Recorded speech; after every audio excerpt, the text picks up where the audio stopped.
Springtime is here and plant friends are popping up all over the place. It's so much fun to see and so exhilarating. And one thing I know to be true is that most of us have been taught to kill off many of the plants known as weeds, even though they are incredible food and medicine. So how do you know which ones are food and which ones are medicines and which ones you should pull? And I say pull because we all know that choosing herbicides and pesticides, aka toxic chemicals and crap, are not the way to go, right? Anyway, in this video, I'm going to cover 3 of my favorite must-have and must-love weeds and help you discover a new love for them too. And I'll cover 3 more in the next video as well. So if you love learning this stuff, be sure to hit that subscribe button below and share this video with your friends. Okay, are you ready? Let's dive in.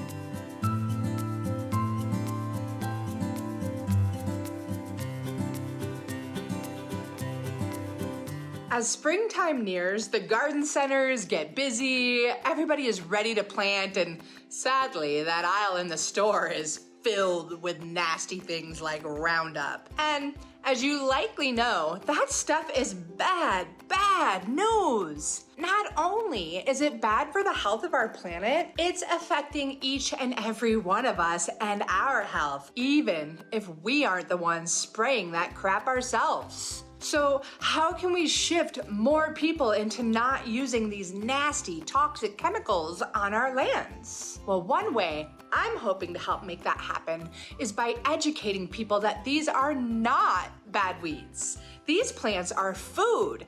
These plants are medicine. And it's so important for you to know. So hopefully we can continue to spread this to more and more people so that that connection is made. People start to feel healthier and they begin to have a more active movement in improving the health of our planet and our own precious families. And they stop spraying that toxic, nasty crap everywhere. And yeah, you may have guessed it, this is also how we make herbalism spread like wildflowers. Okay, so let's get busy and start talking about 3 of my favorite weedy friends that you can learn to love and embrace too. And if you already do use them, leave me a comment below and let me know your favorite ways to use it. So the first one we're gonna talk about is so much fun. It's Cleavers or Gallium Aperine. And these babies are high on my list. 1, because they are super fun to play with, especially if you have kiddos. These plants tend to grow in alkaline soils that are rich and moist. Often you'll find them along stream banks or other super moist and shady areas. They tend to grow in abundance, and most people find them to be obnoxious. But to me and the others who know, they're absolutely not. So you can identify them because they grow in this very distinct whorl of leaves of at least 4 or more. And the leaves are kind of like the texture of a cat's tongue. And the reason I say that they're so much fun is because they will stick to you like gentle Velcro. And when you throw them at your kiddo, the opportunities for fun just can't be beat. And really, I know you're here because you want to learn about the benefits of this plant beyond the fun, right? So let's just stop forgetting about fun for a minute because it's so important. The importance of fun is huge. Huge. Okay, Cleavers, and why you should learn to love them if you don't already. Number 1, they can help with your cuts and scrapes, bruises, rashes, poison oak, all the itchy skin things, and so much more.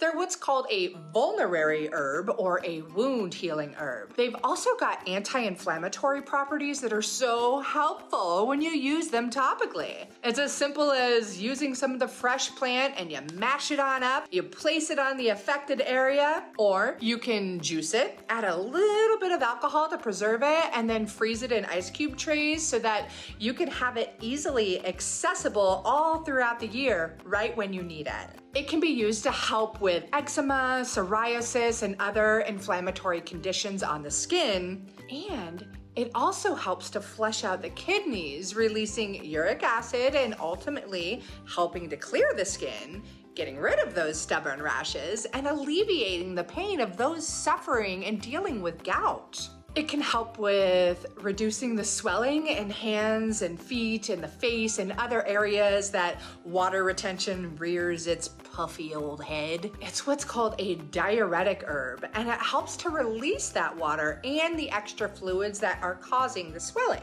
And one of Cleaver's greatest claims to fame is its powerful ability to help drain stuck or swollen lymphatic tissues, particularly after a bout of illness, a cold, flu, a herpes outbreak, those kinds of things. We go into much greater depth on that topic inside of my Herbs for Immune Health program, which if you're interested in, you can just shoot me a message and I can tell you a lot more, or leave me a comment below.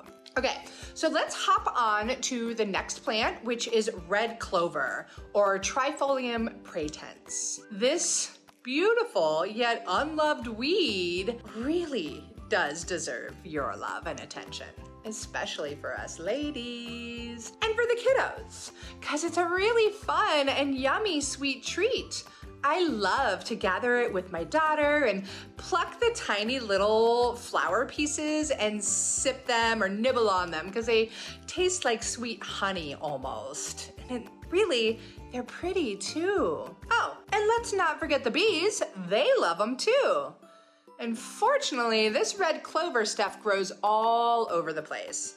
Almost all the yards have this cute little bumbly purple flower popping up, and when you let it do that, it's really great because it's often used as a cover crop. It's a nitrogen fixer, and it can help prevent soil erosion, and it also helps to compete or fight off the other obnoxious weeds that may be a little less than awesome in your year. And you know what?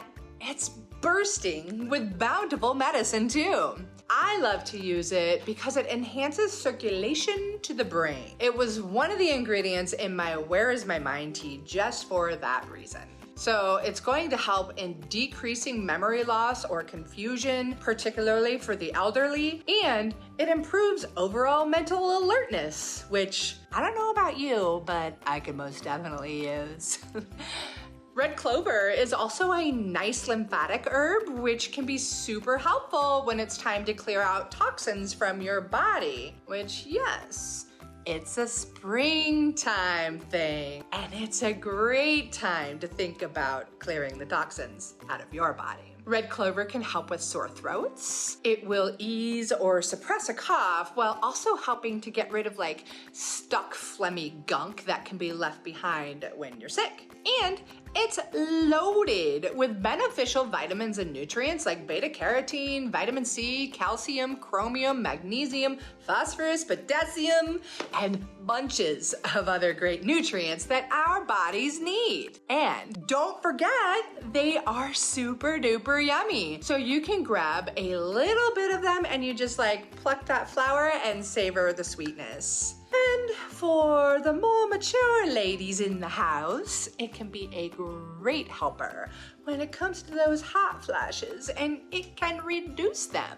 Can I get a heck yeah? Oh, and also on that note, it helps protect the bones from becoming fragile and brittle, which can happen after menopause. Red clover, please. So the next herb I want to talk about is really gaining popularity these days. It's purple dead nettle. And it's great that it's gaining popularity because these weeds are here for us. They're food, they're medicine.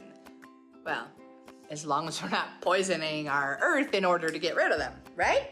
Anyways, purple dead nettle, like our other weedy friends, can be found all over the place. It loves to pop up in very early spring, and it is in the mint family, which truly shows in the way it spreads like a mint, and of course its squared stems. And I'm willing to bet that if you have a backyard, you can likely find some purple dead nettle back there.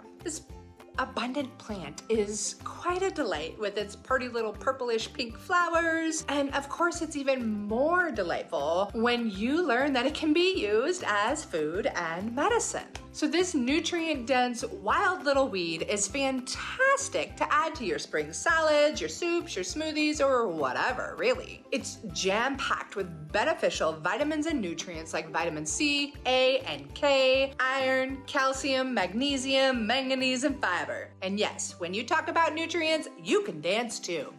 Anyway, you can basically use this backyard friend like you would any other dark leafy green vegetable. However, you might want to use it sparingly because it does have a pretty strong taste. Just do one thing when you find it and properly identify it. Use it. It's there for you and it is abundant AF.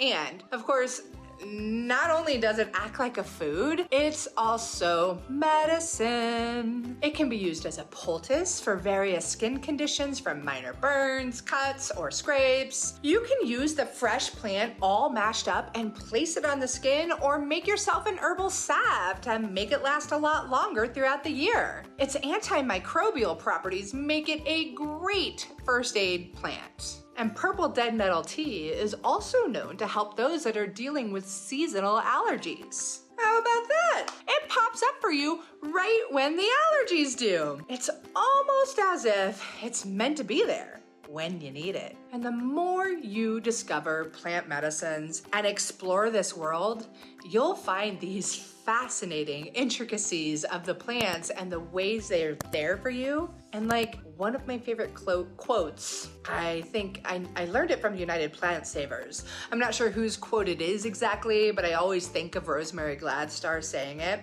Anyways, if you listen, they will teach you. And that is so incredibly beautiful and true. So, did you learn anything new here? Let me know in the comments below. And if you're ready to dive deeper into the world of plant medicine, I have a great introductory course for you where you'll discover some of the most safe, effective, and powerful medicines that you probably use every single day. They're right inside of your kitchen cabinet. I'm going to link to the program, and when you join me, you'll get some incredibly tasty recipes, and your mind will be blown about the power of the medicines in your spice rack, the medicines your ancestors used.